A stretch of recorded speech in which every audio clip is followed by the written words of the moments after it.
Very good, very good. So, how are you all doing? I hope that you're having a blessed day today. And Alhamdulillah, what a way to gain extra blessings than to seek knowledge and to gather to learn from Sheikh Waleed Basyouni. I'm pretty sure you all know who he is. You all attended at least one of his seminars, whether online, physical. But just in case you're new, Sheikh Waleed Basyouni is the Imam of Clear Lake Islamic Center, who are very, very active on Facebook. So I guys follow them. Follow them. There's a massive echo, right? Yeah.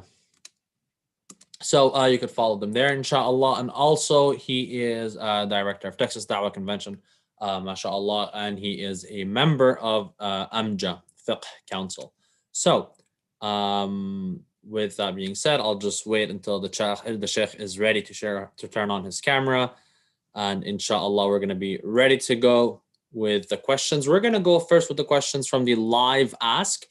By the way, through the link, I'm sure you all have it. The live ask, we don't see who it is. So everything is anonymous. We don't see who's asking the question. So we're going to go from there, inshallah.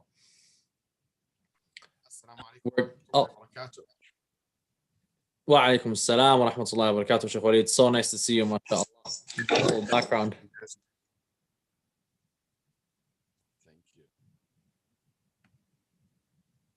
I believe the audio is a little bit muffled. It's far off. Is that only me, or is it better? Now we can hear you a little bit, yeah. Let me double check again. Now can you hear good. me? Now it's good. Yes, now it's good. Yes, now it's good. Perfect. So inshallah, everyone, we're going to be prioritizing questions about Ramadan.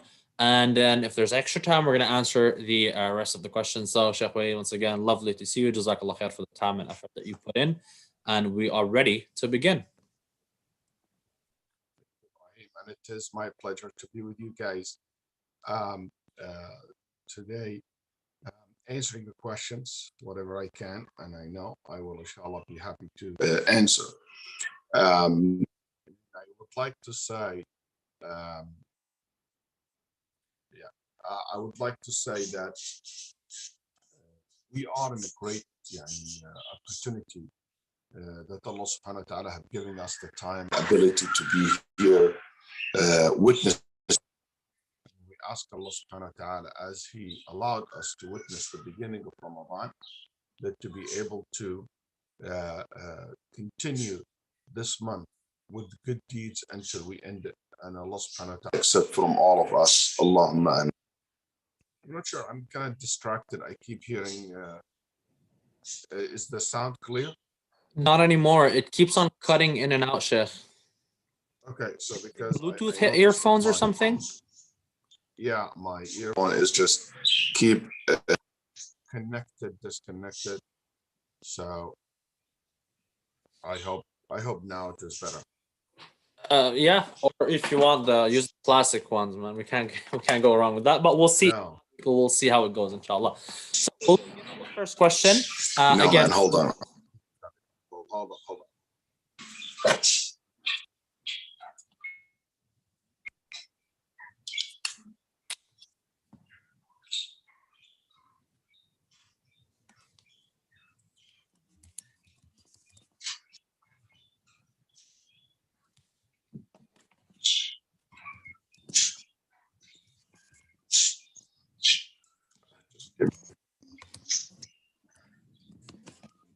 Okay.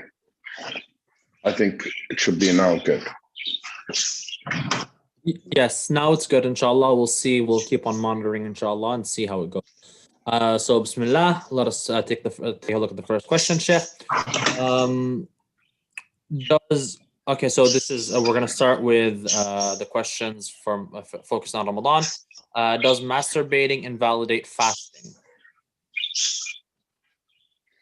Bismillah, alhamdulillah, salatu wassalamu ala rasulillah wa ala alihi wa sahbihi wa man walahu wa ba'd. Masturbating is a forbidden act. It's haram for men and women, unless it is performed between husband and wife. But other than that, it is haram, and it did invalidate the fasting, because the Nabi sallallahu alayhi wa sallam said that in fasting, يدع طعامه وشرابه وشهوته من أجله. That the Prophet ﷺ said that Allah subhanahu wa ta'ala said that the fasting person will abstain from fulfilling his desires when it comes to food or drink or sexual desire. So he abstained from these things, and no doubt that such act will invalidate the fasting. Ibn Qudama rahimahullah ta'ala said, if somebody kiss and the kiss results of persons to produce semen,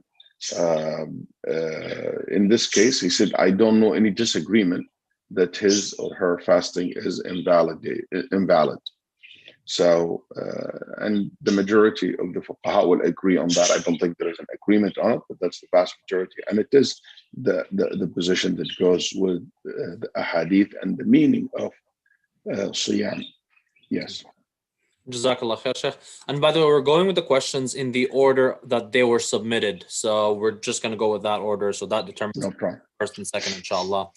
And yeah. So what advice, Sheikh, would you give to someone who wants to use Ramadan as an opportunity to make up a lot of missed salat from when they were not practicing?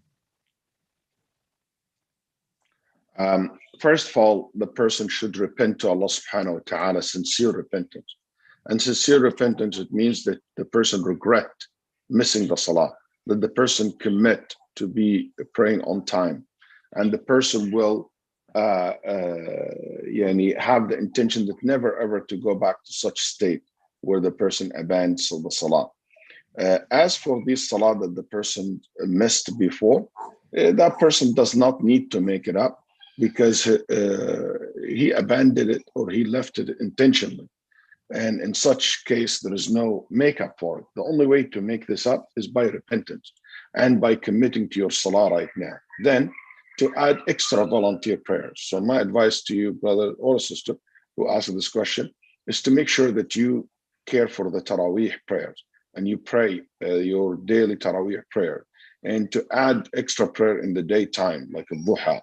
And in the night, if you can even pray at home, extra salah, it will be great. Make sure that you pray the 5 daily prayers on time, making a lot of istighfar, and ask Allah subhanahu wa ta'ala to forgive you, because leaving salah is such a great sin. It's one of the greatest sin after shirk that the person can do. May Allah subhanahu wa ta'ala protect all of us and to forgive that person. Jazakallah khair. Sheikh, is it allowed to apply anti-itch cream to your skin while you are fasting?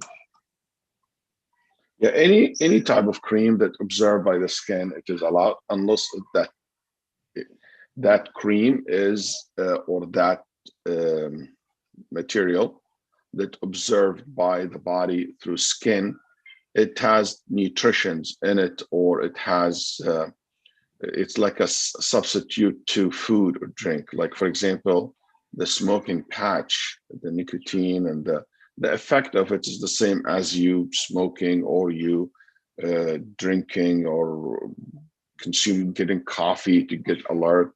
So that will invalidate the salah. But just any type of cream, like itchy or like for itching or for sanitization, or as somebody has eczema, things like that, it will not invalidate the siyam.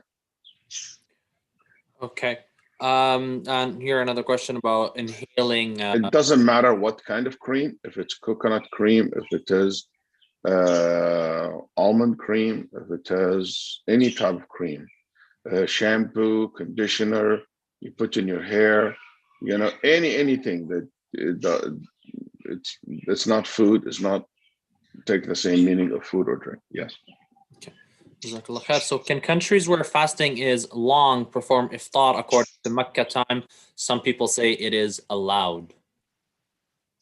Okay, there is no such opinion in the Muslim jurists, as far as I know, saying that you make iftar according to Mecca time, or to declare Ramadan and end of Ramadan according to Mecca time. There is no such things like that in the fuqaha's opinion. The fuqaha rahimahumullah said that basically what if you live in a country where there is no day or nights, there's no difference between day and night. Like the days are, the light is 24 hours or the night is 24 hours. In this case, what we do, we look at the closest country to you, okay? And let's say you are living in North Norway, where they don't have, the sun never goes down. In this case, those people will make their timing according to the closest country to them, which has kind of normacy. So you will go to a country like, for example, maybe England. You go to a country like France, country like Holland, where there is day and nights and kind of in a normal situation. Even if you choose a Muslim country, in this case, would be something like Morocco, maybe Bosnia, and you see how the day there, and you do accordingly. Yes. Okay, barakallah fiqh. If a woman was at the end of menstruation, she planned to fast Ramadan, yet did not have access to wash for ghusl. She did not have access to ghusl. She made wudu, and when she had access after Fajr passed, she did the ghusl. Does the fast count? Ghusl is not a condition for fasting. The condition is for the haid, or for the menstruation, or for your period to come to an end. So even if you do the ghusl after Fajr, it's fine. Your siyam is correct, and you must fast actually. Is it allowed to cut nails and shave your beard while fasting? You're allowed to cut your nails while you're fasting, and you're not allowed to shave your beard, fasting or no fasting. It has nothing to do with fasting. Mm-hmm. Shaving beard is haram, is forbidden in Islam. Nafa'allahu bik, Sheikh. Assalamu alaikum wa alaikum salam. Will praying along with virtual Taraweeh or virtual Jum'ah be valid? Of course, only because of the COVID restrictions. Jazakallah khair. It is not allowed for somebody to be part of a salah that virtually. The only way you be considered part, because when we say Salatul Jama'ah, or you're praying in Jama'ah, it means you are with them. Because linguistically, you will not be part of it if you live somewhere else, or you are hundreds of miles or away from them. And this salah is invalid, and it's not correct. If you cannot join the Jumu'ah or the Jama'ah because of the COVID restriction, alhamdulillah, you can pray at home, Dhuhr or for Jumu'ah, and you can pray your Taraweeh on your own. And this is an opportunity for you to pray with your family members, as I know so many people. Any fatwa that comes out telling you that you're allowed to pray Taraweeh virtually is called Shad fatwa. It's a weak fatwa and has no basis in Sharia. It's actually the Muslims for decades now have TVs, and nobody ever says, you know what, just turn on Mecca Taraweeh. What can be better than joining Taraweeh in Mecca? And it's the same time zone. If you are in Egypt, for example, it's the same time zone. You can pray in this after Isha too. Anybody has a common sense will say that. If somebody said, oh no, because of COVID is not a reason for allowed that. Who said that Taraweeh is wajib and you must do? Who said that you don't have another alternative to go to pray Jumu'ah? Even I'm not a big supporter of that opinion. Even if we say that, the second option will be pray Jumu'ah with your family at home. Even I don't believe that this is a strong opinion, but that will be much better than somebody making up that praying Jumu'ah virtually or praying virtually. This will open the door. Okay, you know what? I'll just be. Can you imagine you go to Mecca and you stay in your hotel and just turn on the TV and you pray? You never go to the Haram. Would anybody would say that this person will be praying with the Jama'ah? Or you just pray in Jeddah? You go to Jeddah and have fun in the market there, the malls, and the salat times. You just turn on the TV or the radio. It's virtual. And no one, some opinions. When you really think about it, you know how weak they are. العلماء, they said حكاية القول تغني عن رده. Sometimes some opinions, just relating them without all the fancy word that some people try to use to allow that. Just saying it and imagining it and picturing it is enough to know that this is not acceptable. We're not against technology, whatever. No, but we are also for authenticity. We are for the right principle to be based on, and that's why we issued a fatwa in Amjad, the Assembly of Muslim Jurists America, North America, that such salah is invalid and is not acceptable for a Muslim to do such thing. The only thing I would say, you can virtually listen to Khutbah al-Jumu'ah and benefit from it. You can listen to the Salat al-Tarawih and learn from it. That's fine. So may Allah subhanahu wa ta'ala etc. And I think this pandemic have showed us so many weaknesses in our ibadat. Like for example, somebody told me, Sheikh, but I don't know how to pray Tarawih. I mean, I think that's a question that somebody should ask himself. How come I'm a Muslim and I don't know how to pray Tarawih? You know what? It's not shame that you don't. What's shame is to continue don't. What is wrong? It's not wrong that you didn't, it's, for me, it's not the biggest, it's the worst thing that you didn't know how to read Quran. But the worst thing will be if you continue. So this pandemic didn't change anything in our life. You continue, don't know how to read Quran. You continue, you don't know how to salah. And you don't have to make it like in Nabi Sallallahu Alaihi Wasallam time, somebody, Sahabi, his Tarawih was, or night prayer was, Qul Huwallahu Ahad. It doesn't have to be fancy. It doesn't have to be like the whole entire Mus'haf. So, may Allah subhanahu wa ta'ala accept from all of us, and make bring relief to all of us from this pandemic as soon as possible. I mean, Jazakallah khair. So next question here. As far as I know, vaccines and medicine injections for pains and anesthetics do not break the fast. But what about dry medicine pills through the mouth or anything going to the throat? Does that break the fast? Yes, anything that you consume from your mouth, it will break your fast if you do that intentionally, even if it's a stone. So what's the kafara for missed fasts of somebody who's deceased?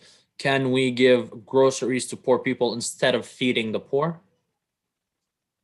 If somebody passed away, it depends. The person who passed away can be one of several kind of people. If that person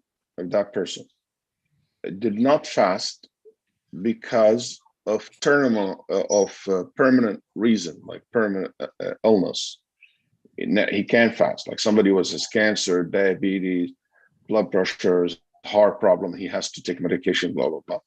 That person, not fasting for him was permissible, and he was supposed to feed. In this case, you can feed on his behalf these days, the 30 days that he missed, and he never was able to feed the people for it. And that is a meal per person. You can give them the meal, or you can give them the money for it if that's more beneficial for them, like $15. Like for example, in America here, $10 to $15 and a meal will cost on average. If you can't, that'll be better. You can give it to multiple people or one person. But if that person who passed away, he did not fast Ramadan because of a temporary illness or because of traveling or because of valid reason, allowed, or a sister had her menses and she didn't fast during her menses, then she passed away. There's no fidya in this case. There is no feeding for these days. But what should be done? Here, ulama rahimahullah debated into two groups. Some groups said their family should fast these days on their behalf. So some of the scholars said, in this case, because the Nabi Sallallahu Alaihi Wasallam was asked about someone who died and there's fasting missing, then should they fast on his behalf? He said, yes, it's like a debt, you paying it on his behalf towards Allah. So some of the Hanabila and some of the scholars said, yes, you can do that.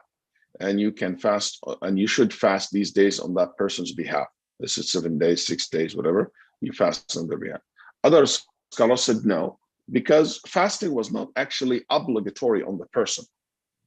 Because as you know, making up the days, they have until the next Ramadan. And they died before the next Ramadan. So even making up these days was not wajib on them yet. It's only wajib if the next Ramadan comes and they didn't fast. Even this particular point, there is a debate. So they said there is no need for anybody to do anything, no feeding, nothing. Just make dua for them, make sadaqah on their behalf, and that should be enough, inshallah.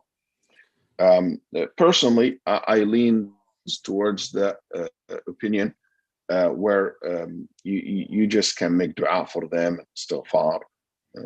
I feel that this is a much stronger opinion, yes. Barakallah fiqh, Sheikh. We're gonna soon enough, everyone. By the way, we're gonna be opening the floors to the people who are in this Zoom session.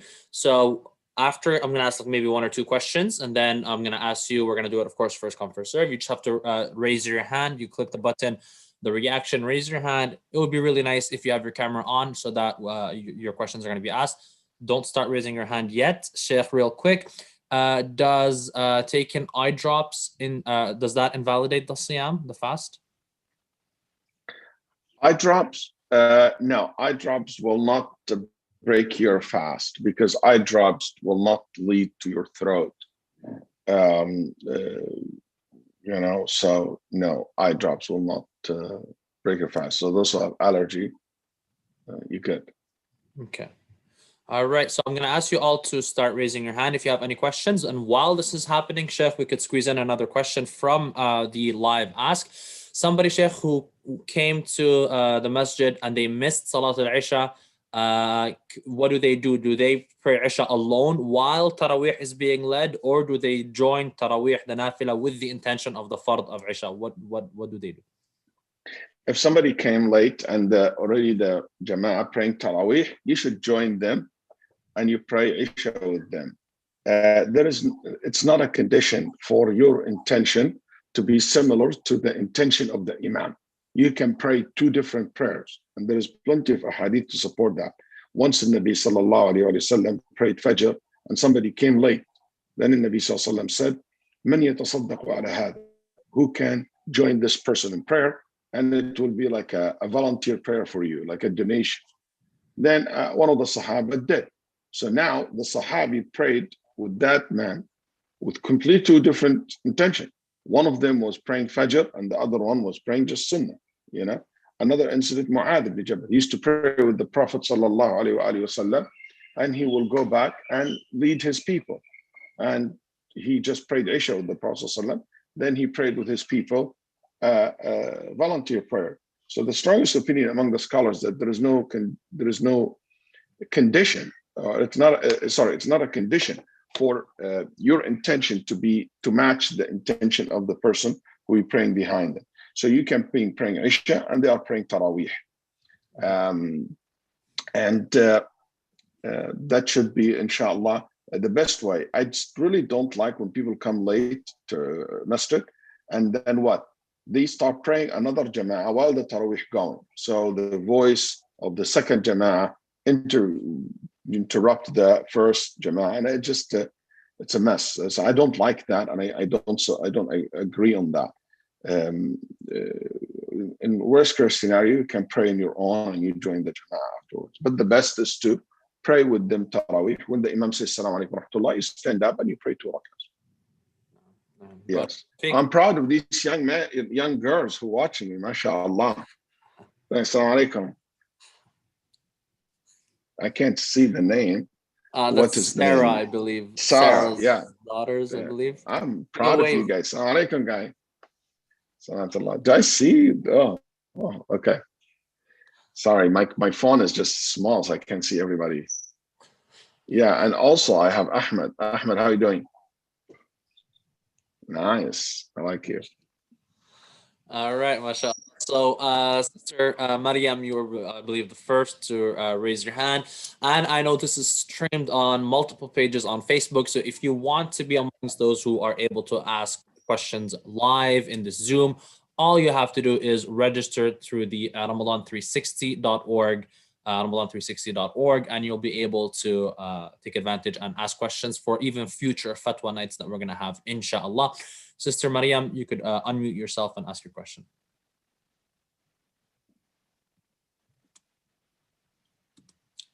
Assalamu alaikum.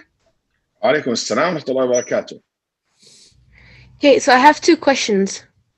Okay, Yeah. so the first one, so I'm reading Quran out loud in like a Tarawih prayer, and then, for example, what happens if you, I don't know, make a mistake and you don't like realize that you made a mistake, like when you're reading the Quran? Okay. Then Like, how what did you know? happened? How did you know that you made a mistake if you don't realize that you made a mistake? No, not really. Like, I mean, you're unsure of what you're saying. So, for example, if like I say something and then I'm sure if this is right or wrong. Yeah, you just you skip the verse and you start with another verse. You can sometimes start with completely another surah if you want. Oh, okay. And also, does perfume invalidate the fast? No, perfume will not invalidate the fast. Oh, okay, thank you. So rule of thumb is this: anything that is food or drink or take the same meaning, it have the same kind of effect, or anything that you consume from you to go through your throat, through your mouth or through your nose. Okay, so I'll ask you a question now. So what about if somebody will go and take, for example, a blood fusion, transferring blood to your body? Would that break your fast? Let's see who can answer.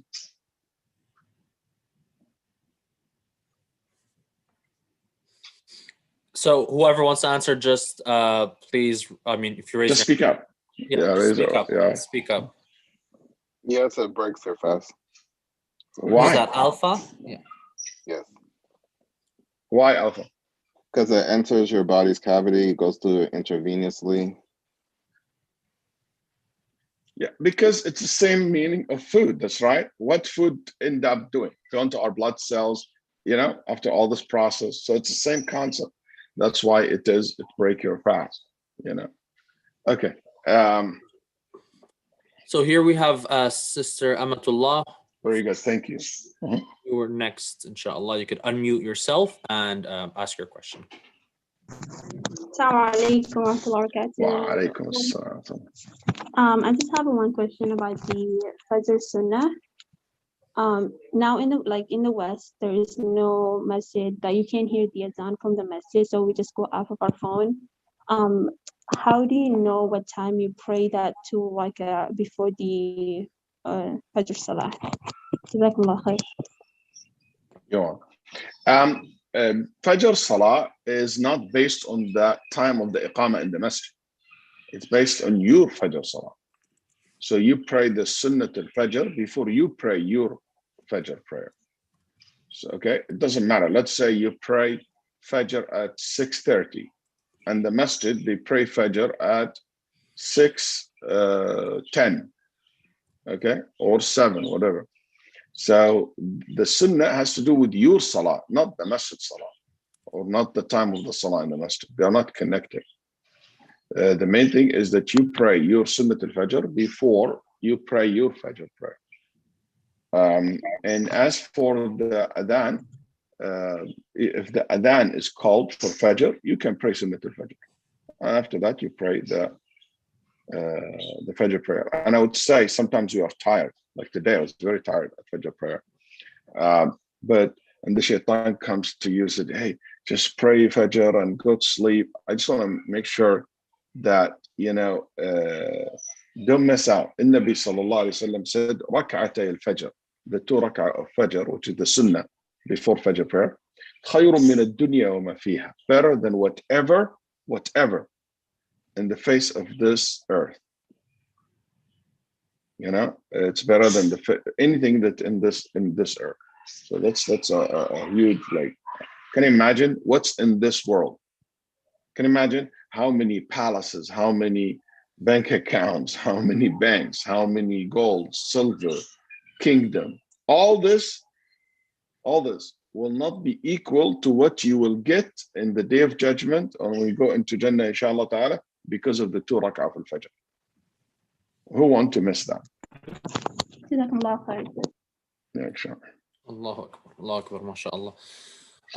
All right, so the next hand was from Sister Ragad from Florida. Jazakallah khair for having your camera on as well. You could unmute yourself. Assalamu alaikum. Sorry.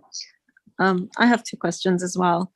One of my questions is like I have 2 adhan apps and each one gives me a different time for Fajr. So I don't know like which one am I supposed to follow? Yeah, the most accurate one in my opinion, and that's a long explanation, but just a short answer is follow what the North America prayer time is. It's way more accurate than al-Qura calendar time prayer. And if you're interested to go where more details, I have online explanation of Bulugh al-Maram, and in one of the it's a long series, but you just look for the one that talk about Fajr timing of the prayer, and I explain in details why it's over 1 hour why this is happening. Also, Sheikh Abu Isa has a very good explanation for it as well in his class in regard to the timing of the Salah. And I think we both agree on the same concept. So I will highly recommend that you do the one which is the North America timing. But if you take whatever, any one of them, you still mujtahid, and inshallah Allah subhanahu wa ta'ala will accept from you. The only time that you're not allowed to follow your app, if you see with your own eyes that the app is wrong. Mm-hmm. Like for example, I was once outside camping and it says Maghrib and still in 5 minutes. And I told the guys, can't you see? The sun is already down. No, Sheikh, but the app said, app or your eyes? But you can't do that inside the city because city can be tricky because of all the lighting and stuff like that. You think it's Fajr and it's really not, or it is Maghrib and it's not. So if you are in the place where it's very clear, very distinguished for you, yeah, you follow the what you see with your eyes, not the app. And unfortunately, we don't want to be like a slave to the machines. Mm-hmm. Okay. And my second question is, so if a woman, her menses ends like in the middle of the day in Ramadan, does she then have to abstain from food and drink for the rest of the day? No, she doesn't. Okay. Because she's not fasting. Yeah. Okay. Yeah. Okay. Jazakallah khair. Yeah. That's a good question. It's a very common question. A lot of people think that she has and she's not allowed to eat or drink, stuff like that. Also, people say she's not allowed to eat and drink in front. Some women, they think they're not fasting, but still not allowed to eat or drink. I said, man, that's the double responsibility, or like, that's not how the whole Sharia gives the woman who have her menses a break because of the dehydrations and the tiredness of the period. For you to tell her not to eat and drink, and some people said, oh, because she's not allowed to do this in public. We have to understand those who live in the West different than those who live in the Muslim world. So a lot of the books of fiqh talk about women not eating and drinking in public out of respect for the public scene. But the public scene here in America is not Muslim country. So there is no offense to anyone. So if a sister have her menses, she eats in the mall, that's fine. But she cannot eat, for example, in a halal store where the Muslim community is. That's out of respect for the community. So that rule that goes to the country apply to you can't be walking at Asr time in the masjid while, for example, you're having your ice cream or your bubble tea, walking to the masjid. No, I'm not fasting today. You can't do that. But if in a public place, yes, you can. In the house, yes, you can. Yeah. So I'll go back to the live asks just for one or two, like that we're constantly mixing it up, inshallah, and those live asks do not feel that they're losing out. How sick does a person have to be in order to break their siyam, their fast? In case of a person who has a sore or strep throat, doctors prescribe antibiotics and steroid pills. And if that lasts more than 1 day, how sick do you have to be? I mean, Sharia, out of its mercy, left that up to the person to make any part of that decision. The sickness that I do believe it is any sickness that it will cause it will cause harm, or so if it causes, let's put the area which is 100%. Any sickness that can be life-threatening, you break your fast. Any sickness that can have a permanent damage, you cannot fast. Any sickness that it can have harm, you cannot fast. Any fasting that will lead to the delay of your recovery, it's an excuse for you not to fast. But there is one area left, which is it causes hardship. It causes hardship. Okay, is that hardship left up to the person? Yani a little bit of headache, that's not an excuse for you to. Everybody fast has a little bit of headache. But no, I get a migraine headache that it paralyzed me, especially because of the summer or because of the long day. In this case, you're allowed to break your fast and to make it up other days. Or this day is just unbearable. I have, for example, let's say pain in I twisted my ankle and it really hurt. In regular day, would you be able to bear this? No, it really, really hurt me. I'm like torture from or like harm. You're not gonna die out of muscles or like a twisted ankle or something like that. But you need to take pills to put the pain, to bring the pain down, or back pain. Yeah, you're allowed. So I think Sharia meant to keep that. It's between you and Allah subhanahu wa ta'ala. Allah is your judge. So make sure that you do your best. No. Yes. No. Okay. So we're gonna go back to the questions from the Zoom platform. So I believe Aaron, you're next from Edmonton. You can unmute yourself. Edmonton, nice. Assalamu alaikum. Pardon my children. Yeah, so the question I had was, first of all, a follow-up to the question about using creams on the skins. What about using things like coconut oil or olive oil? Would that also break your fast to moisturize your skin? No. Okay. Because it's not a coconut, it's not an oil, it's not an olive, it's not like a food. Abstract from the oil and the coconut, the oil and the cream that you use. No, it will not break it. Even if it's the one that is used for like cooking, like if I pull it out of my pantry and use it on my hands. Okay. Yeah. If you take honey and you put it in your skin, it will not break your fast. Oh, or in your hair. Yeah. Second question I had was if does steam like from like a shower break your fast as well? And if it does, if you left the shower and you may have inhaled some of that steam, does it still like break your fast after you've realized it? The only madhab that says steam can break the fast are Malikis, and they talked about steam that it is so heavy, but the three other madhab had talked about the issue of steam, like somebody go to water or just like, let's say, hot spring or something like that. Since you're in Edmonton, you might go to one of these like hot springs in the mountains.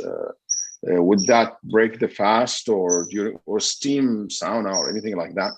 I do believe it doesn't, and that's the majority of the fuqaha said that, because unless the steam, why some Malikis said this is because the steam can be accumulated in your throat and became water. I've been to sauna, I don't remember that. It could actually make you more dry than anything else. But if you want to avoid that, but definitely the shower steam is not even, in my opinion, there is doubt about it. So it is allowed, inshallah, to take a shower with the warm water, hot water, even if there is a steam, and it will not break your fast. No. Jazakallah khair. Okay, so we're going to continue from the Zoom. Fatiha, you're next from Toronto, but after that it's going to be Abdulazim, because I think you're having a hard time raising your hand on the app and you're raising it physically and it's been a while. So we're going to let you pass the queue.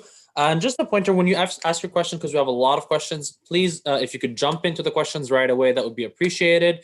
You know, we could skip the salam. Assalamu alaikum wa alaikum salam to everyone. We hope you're all doing well. So alhamdulillah, if you could just unmute, shoot your question right away, that would be appreciated. Fatiha, bismillah. Show them how it's done. Can I fast without eating sahur? Yes, your fasting is correct without eating suhoor, Sister Fatiha. But it's not recommended. You should have suhoor because that will help you to fast, and it's highly recommended to eat suhoor. Nabi Sallallahu Alaihi Wasallam said, eat suhoor. He ordered us to do so. Yes. Jazakallah khair. Yakum, Brother Abdul Azim, you are free to unmute yourself and ask your question, inshallah. Abdul Azim, ahlan sahlan. Sheikh, is it allowed to get a newborn baby circumcised at a non-Muslim hospital performed by non-Muslim doctors? Or, like, are we supposed to go to a Muslim doctor only, or like, is it okay to get a newborn baby boy circumcised at a non-Muslim hospital performed by non-Muslim doctors?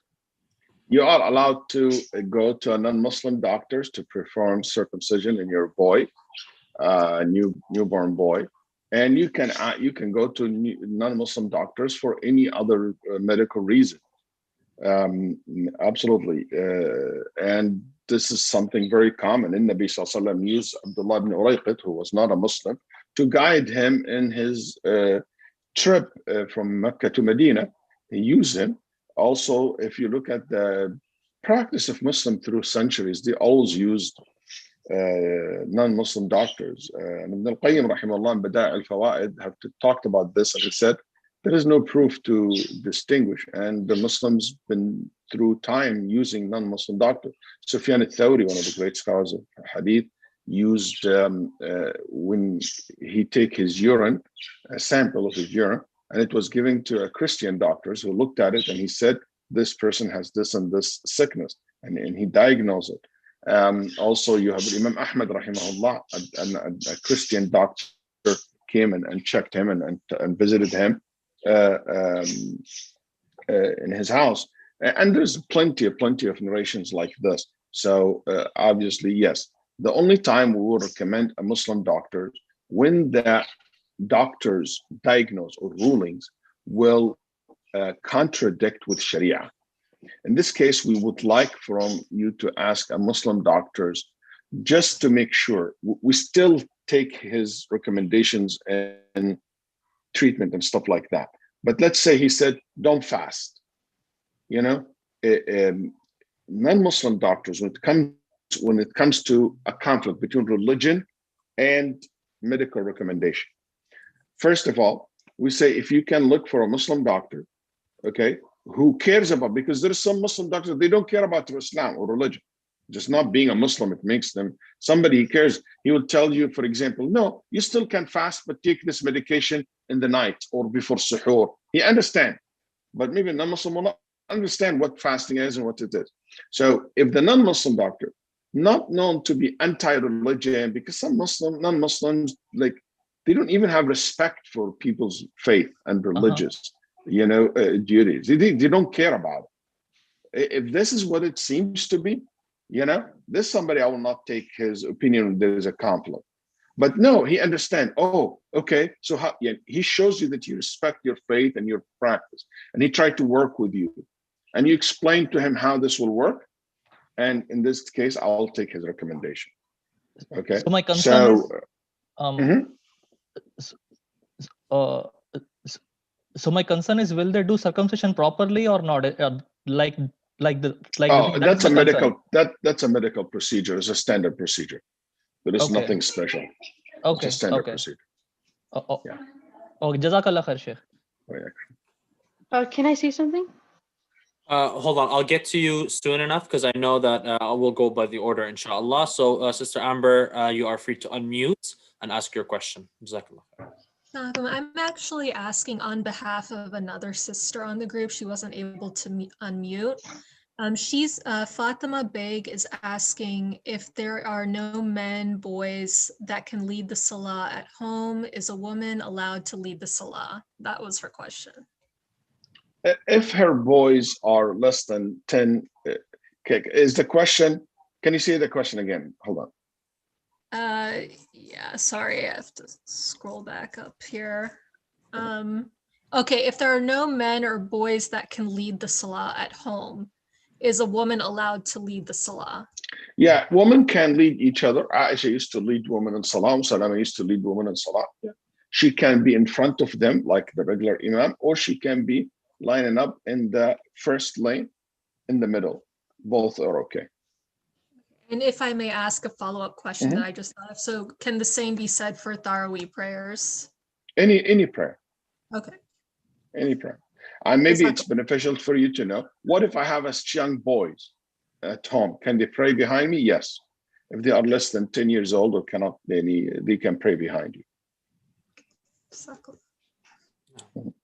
All right, we're going to continue, inshallah. Sister Sana, unmute yourself and ask your question right away. I have two questions. Does vaccine invalidate time? It's not clear. Can you say that again? Hold on. I cannot hear you clearly. Can you please say that again? Does vaccine invalidate fasting? She's asking if vaccines invalidate the fast. Okay. Vaccine do not invalidate the fast. Vaccine do not invalidate the fast.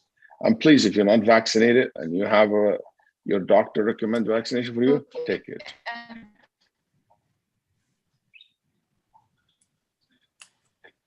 Okay, and my next question is, can a woman read Quran during menstruation? Yes, women can read Quran during menstruation, during her period or haid. There is no proof to forbid her from such thing. No proof at all.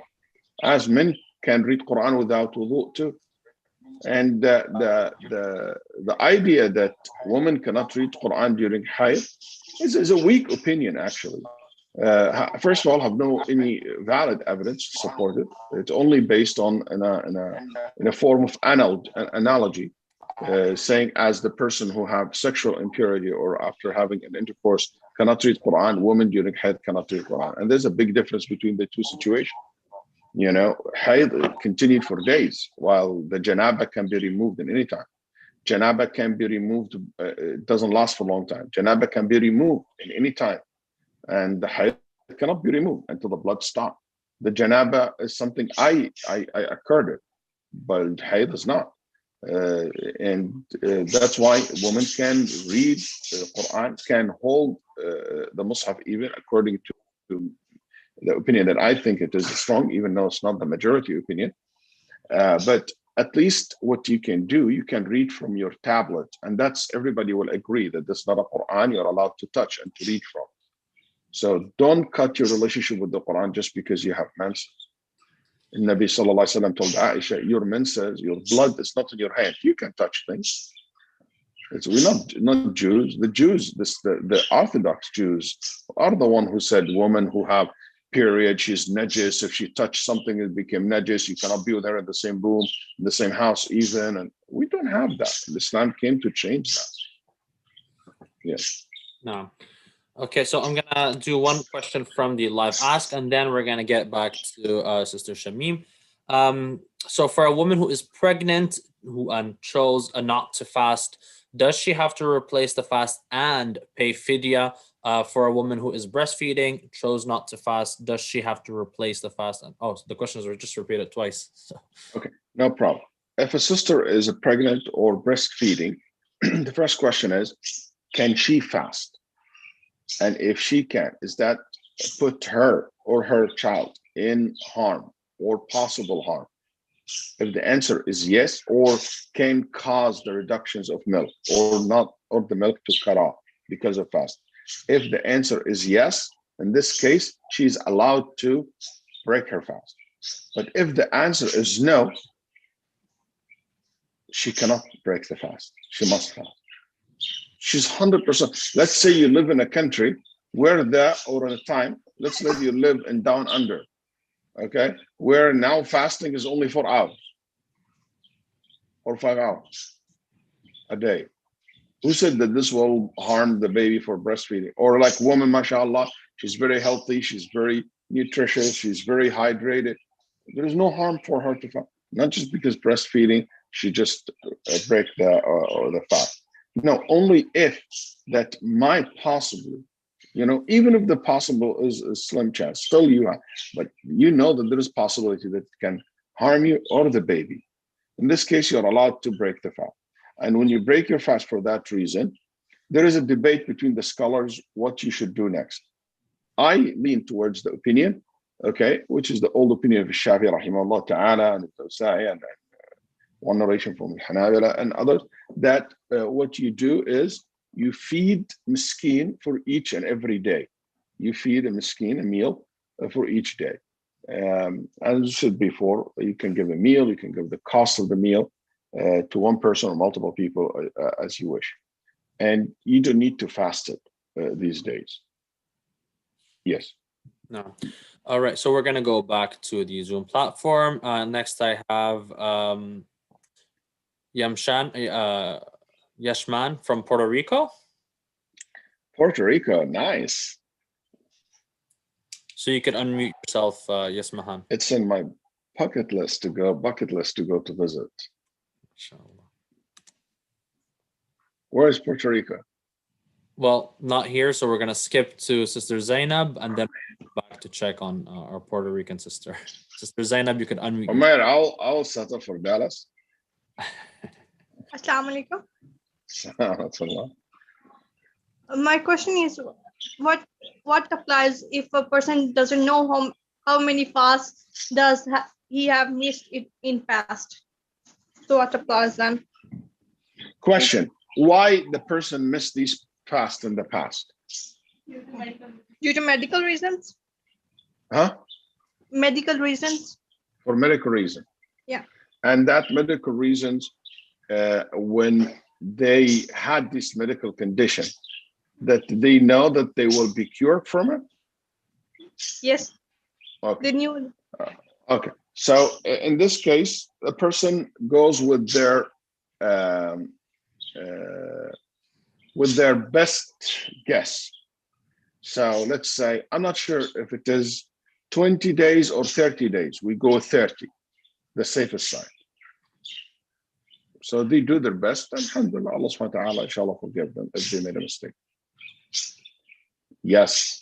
All right, so let's go back to Yasmahan. Are we ready to ask? We have, I think Amir also raised his hand. Puerto Rico? Nothing yet. So we're going to go to Sister Aisha, who has been very patient. MashaAllah. Go ahead. Unmute yourself. Assalamu alaikum. I wanted to ask, is it, so like if we miss our Fajr prayer and we constantly miss it, what can we do to? Can you repeat the question again? Somebody constantly missing Fajr prayer? Is what you said? Yeah. Yep. First of all, it is a serious problem that the person has to see it as a serious issue, that I'm constantly missing my prayer, because it's one of the best prayer in the 5 prayers we do every day. And it is the beginning of the day, and the blessings of the day start with Fajr. So that person first must ask Allah subhanahu wa ta'ala to forgive him or her missing the prayer. Number 2, let's see what are the reasons that I'm not waking up. Do I sleep late? So I start sleeping early. Am I not taking the enough precautions or means to wake up? Buy a bigger alarm. Get someone to call you to wake you up. Make sure that your family, if you can, if you have family, to help you with that. Do whatever it takes. I remember when I was in high school, We used to have a brother who, to wake him up, he tied his leg in a rope, and he put the rope out from the window. He lives on the second floor, it's an apartment. And somebody will walk by his house and pull the rope in the morning to wake him up. I'm serious, you know? Anyway, so whatever it takes to make sure that you wake up for Salah. And if you take all these means and you didn't wake up for whatever, let's say somebody really, really heavy sleep, inshallah, they are forgiven. And Nabi Sallallahu Alaihi Wasallam in his time, a man said, Ya Rasulullah, I'm from a family that we never wake up. We only wake up when the sun is so, like when the heat of the sun, and he wakes us up. I would never wake up for Fajr. I'll try, but I couldn't. Only when the heat of the sun will wake me up. Then the Nabi Sallallahu Alaihi Wasallam said, when you wake up, you pray right away. I mean, some people might have some medical conditions or some circumstances that really taking some medications, but it's not acceptable that you play games, you watch movies, you watch programs, you socialize, you're in social media all night, then 2, 3 hours or 4 hours, 5 hours before Fajr, you say, oh, I didn't wake up because I was tired. Okay, obviously, yes. Try to take 8 hours of sleep, and inshallah, you will be able to wake up. No. Nafa'Allahu bik, Sheikh. Back to the live ask, Sheikh, is it okay to lead or to pray Taraweeh while holding a mushaf or the cell phone? And that's from me. What about leading Taraweeh while holding a mushaf or cell phone? And does the phone have to be on airplane mode? Is that a condition? It is a smart thing to do, to be in air mode. Otherwise, while you're praying, somebody call you and you lose the recitation. But I wouldn't say condition, but it's a smart thing to do. The second thing is, yes, you're allowed to hold the mushaf or the phone or any script that you can read from it while you are praying. Aisha radiallahu anha, she used to be led by one of her servants who were holding the mushaf in the Quran, and she prayed behind him, and we didn't hear any one of the Sahaba objected to that. And there is the correct opinion, there is no difference between wajib salah or nafil salah or anything like that. You can hold it as you need it. It is just an extra movement in the salah, which is disliked, but the salah is valid, especially in Taraweeh, and somebody can't read, they are allowed to use the mushaf and to use any gadget. There is other opinion, there's other thing you can do where all the madhahib will agree that you're okay, or not all madhahib, but majority will be okay with you, which is to buy a stand and you put this big mushaf in front of you in the stand.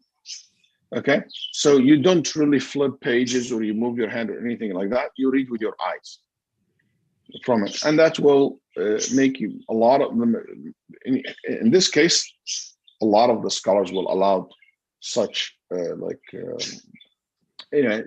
a lot of scholars will say such practice will be permissible.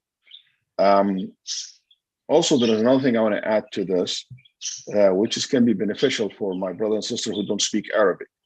That you also can do the English translation, but you don't read English in Salah, but you can look with your eyes to the English translation, okay? While you are reading, while the Imam reading. So you're behind the Imam and you're holding it and you're looking at it. But the condition is you don't move your tongue. You don't read, oh, praise to God. You start reading the English with them. That's not allowed.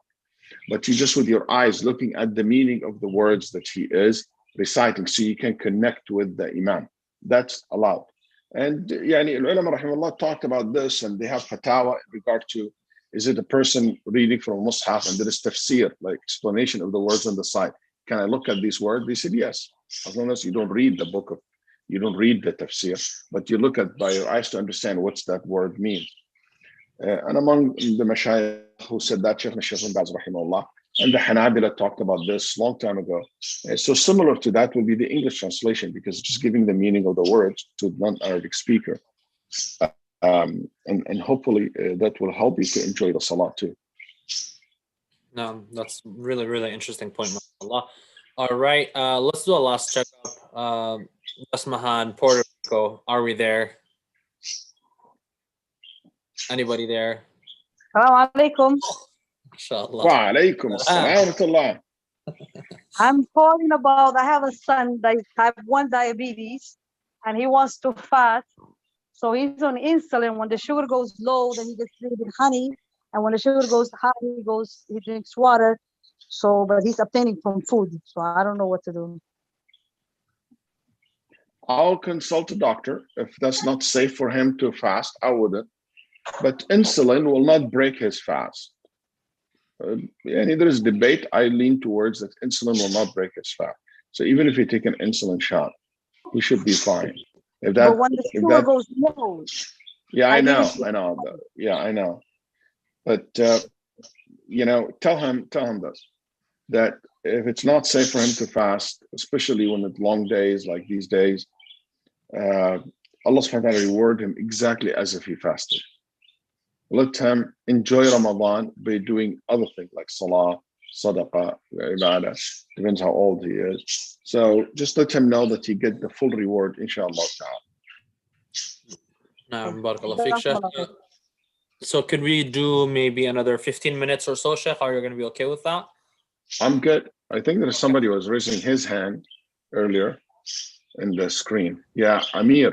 That's right. Oh, E-M-I-R. Amir. Yes, I was raising my hand. I didn't know how to do whatever. No, I think people were in front of me though.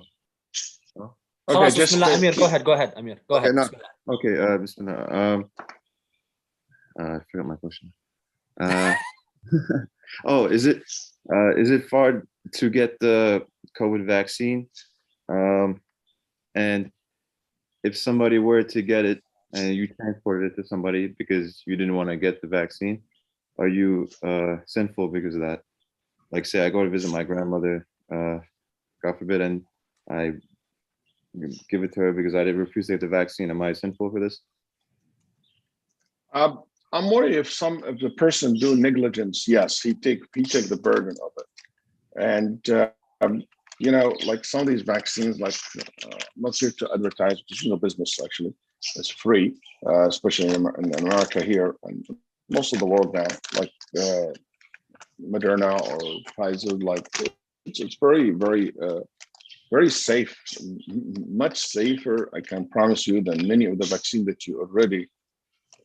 Or I can't promise you, but that's what we know from the vaccine that we already have taken and consumed, and much safer than so many of the things that we consume every day, maybe in our food, that we don't know what it is made of. So even with the Johnson & Johnson's lately, the whole entire clot thing, still remember, it is 6 cases out of almost 7 million doses. That's like 1 in a million, 1 in more than a million. That's very, very, very, very, very small percentage. Like your Tylenol have maybe percentage, something like that. Just metaphorically speaking about the Tylenol and ibuprofen, which is something very common that we use. So I will really highly recommend to ask people, specialists, about the vaccine and how good it is for the person to take it. But I wouldn't say it's farm. But it is a smart thing to do. It's a highly recommended for the person to do. And the problem is this, brothers and sisters, we have to understand this simple fact. The problem, if we don't vaccinate enough people, the vaccine, the virus can change. And if the virus change, we go back to square one. If it's changed completely, we go to square one, or it became more aggressive or more deadly. Who wants that to happen? That's the problem. If there is anything we should learn from this pandemic era, how interconnected we are with each other. Those jerks who goes outside during the peak of the pandemic, like a lot of them, I have them here in Texas, no mask, macho, blah, blah, blah, and sneezing and coughing. That's not freedom. That's your stupidity is causing me to get sick, causing friends of mine to die, causing family member of mine to die, and his and her. We're all connected into this. It's like the boat. So it is so important for us to recognize that concept. So that's the whole thing about why I think it's important for us to do this vaccine. It's because it's not, you are young. MashaAllah, my son is 20 years old and he's young, and he's even if he gets it, he's gonna get recovered, inshallah, with no underlying. But like what you said, what if he give it to someone else? Not, okay, he didn't give it to anyone else, but still the way that this vaccine will die out, basically, it's by having no room for it to live, and that's through the vaccine. And that's according to the expert. I'm not expert, but I'm telling you what's the experts in this field have been saying in regard to the vaccine. Same thing, how we ended it, or at least controlled so many viruses before. Many doctors that I know telling me we don't think that this virus will go away completely, but really, hopefully, we can turn it to be something similar to the influenza, which is manageable. But remember how the influenza study started was something unmanageable and killed millions and millions of people. What, we have 5 million people die so far because of COVID or something, or 3 million, I'm not sure. It's just sad. It's very sad. So I wouldn't say it's wajib, but it's highly recommended, and it doesn't need to be wajib or haram. It doesn't need to be also common sense, and person do the thing that they see it makes sense. Yeah, to them. No. So we're going to continue, inshallah. Because we're running out of time, I'm going to ask the people who have their hands up, inshallah, to keep it to one questions and to ask super quick. So bismillah, Amatullah, you can ask, unmute and ask yourself, and Farhat, you're next. Assalamu alaikum. I can hear you. Alhamdulillah. I had a question about the vitamin B12 injection. I was told because it's nutritional that it's probably not permissible to take during Ramadan. I wanted to know, does it break the fast? It will break your fast. It will, okay. And then just one more question, please. This is a very tiny question, similar, about biological medicines as well, injection. Does that break the fast? I don't know what that means. Okay, neither do I, honestly. I was asking on behalf of my sister. Okay. All right, Jazakallah khair. Farhat, bismillah. Assalamu alaikum. Sorry, from the previous question, I know you don't have time. Biologics, Sheikh, are immune modulating injections which are given in serious conditions. I just happen to be a medic, so if you want to answer that. What that means, what it does? They change your immunity in a way that you are able to fight many diseases, including eczema, psoriasis, arthritis, those kind of things, even in some kinds of cancers. That's biologic. I mean, if that's what it's, in this case, it is allowed. Okay, that's not my question, Jazakallah khair. My question is, Sheikh, once I had the honor of asking you personally about writing Quran and any ajr on it, and you told me about a hadith where through Abu Bakr Siddiq radiallahu ta'ala anhu, that whoever writes Quran, the fire of hell will not touch that person. I got so excited, I forgot to ask you, is it writing about the whole Quran or any part of the Quran, or as much as you can? The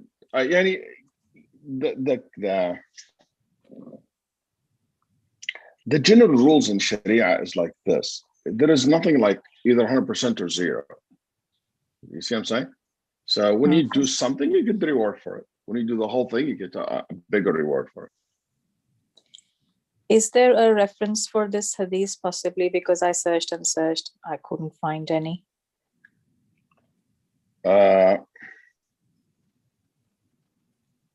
Just 1 second.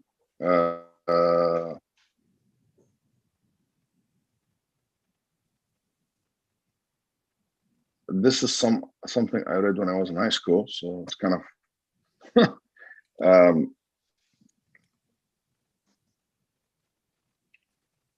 hold on.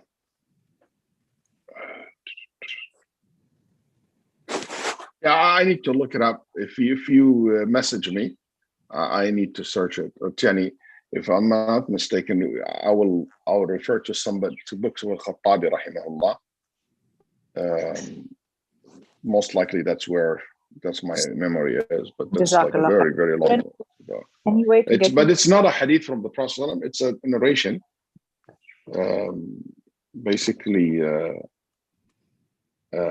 narrations that is from Abu Bakr radiallahu anhu and others. Yes. Okay. Nah, so we're gonna continue, inshallah, with Sister Hanan. You could unmute yourself. Assalamu alaikum. My question is, can we read Quran without moving lips? From my understanding, we can't. And I have elders in my family that read the whole Quran silently. And do I have to advise them, or yeah, that's my question about, can we read the Quran without moving our lips? Any dhikr, it has to be included moving the lips, because that's pronunciation. So any, and the Quran is a form of dhikr, okay? But it doesn't mean that you have to read out loud. Like you can say, and I can hear myself, even though you cannot hear anything I just said. But I just read the beginning of Surah Al-Fatiha. Yes. No. For the, what's the other question was? There's two questions. No, it's not. It's the same question, but I have elders in the family. Like my elder father, he reads the whole Quran silently. But I'm thinking, is it important enough that I have to keep reminding him, or should I just leave him in his? Yeah, he might. Like, did you notice that I'm reading? I'm just saying, right? Oh no, he doesn't even know he's supposed to. But I try to tell him, but he just forgets. He just reads as he is. Yeah, it's good to remind. It's good. Inshallah, he's forgiven. I mean, inshallah, Allah reward him for his intention. If somebody forget because he's like used to, but it's good to educate them. Yes. Okay, Jazakallah khairan. Oh yeah, inshallah. I just want to say, in regard to writing the Mus'haf, the sister also should remember that every time the person writes, that means he's reading. So every letter you write, you have the same ajr of reading the Mus'haf. No. So we're gonna take maybe one or two hands, and then we're gonna end it with that, inshallah. So the last two hands here, I have Malik and then Sister Nazia. And reminder to please keep it on the theme of Ramadan. A lot of the questions that were submitted through the live ask are not about Ramadan, so that's why we have to skip some of them. So the Sister Malik, you could please unmute and ask yourself. Assalamu alaikum warahmatullahi wabarakatuh. Assalamu. I have a question. I have a 17-year-old that's a senior in high school.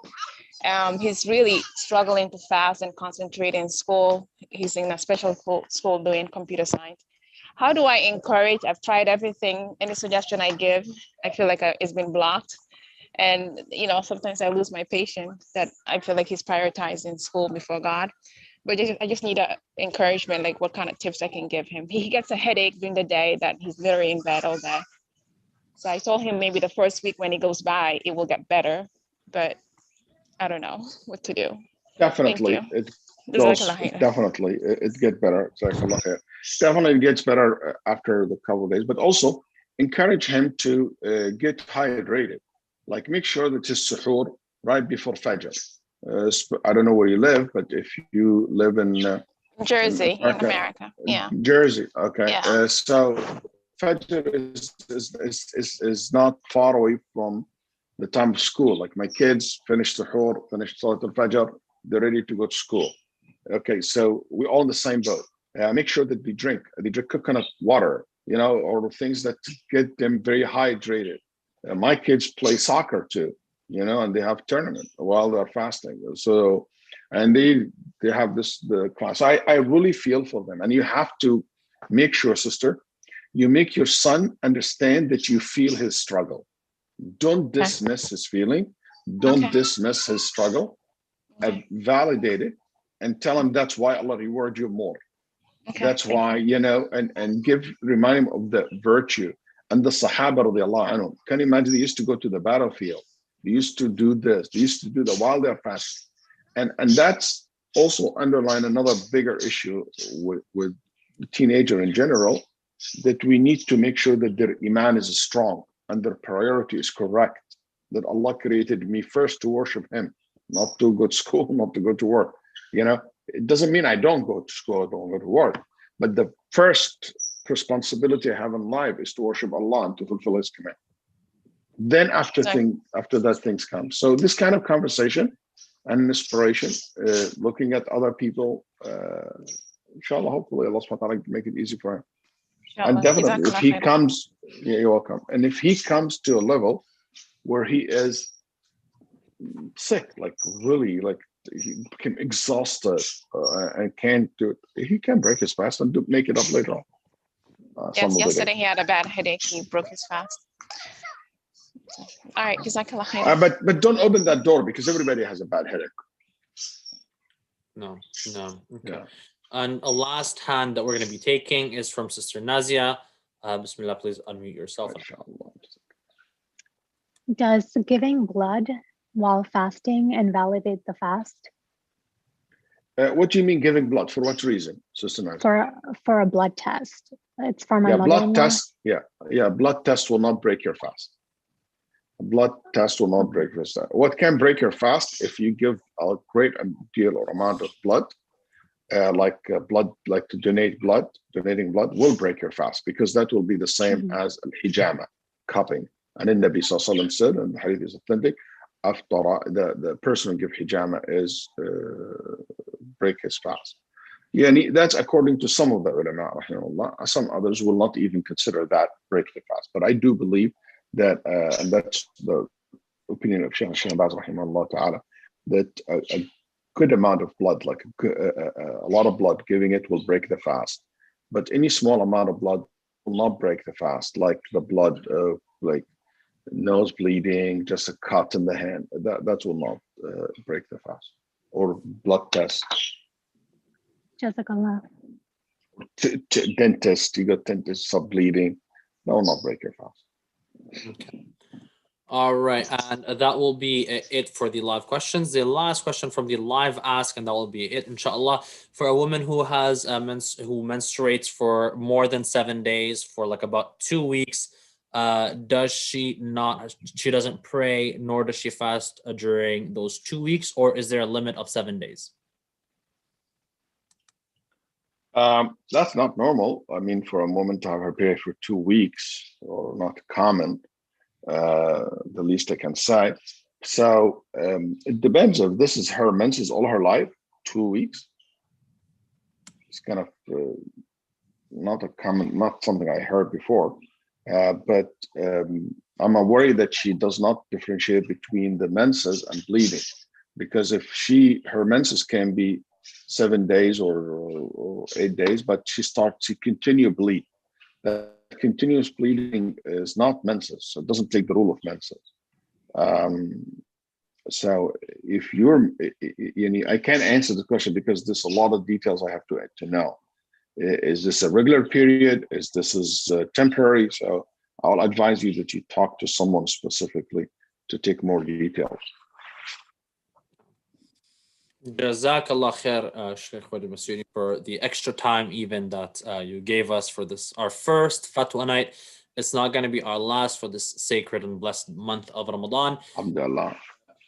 To conclude, inshallah, we want to thank everyone for attending. We apologize for not being able to answer all the questions. And I know that a lot of you still had questions, and especially in the live ask, that were not answered, unfortunately. However, we will be back, inshallah, shortly at 5 p.m. Eastern time, so in about 40 minutes, with Sheikh Yahya Ibrahim for his session about the story of Sayyidina Ibrahim alayhi salam and the miracle of the bird. So for that, I want you to log back in. And if you haven't done it, because I know we are streamed on multiple platforms and Facebook pages, we encourage you all to register through the Ramadan360.org page, inshallah, so you could be part of this community that we're creating. So jazakumullah khair, everyone. Subhanakallahumma wa bihamdik, nashhadu an la ilaha illa ant, نستغفرك اللهم ونتوب إليك سبحان ربك رب العزة عما يصفون وسلام على المرسلين والحمد لله رب العالمين والسلام عليكم ورحمة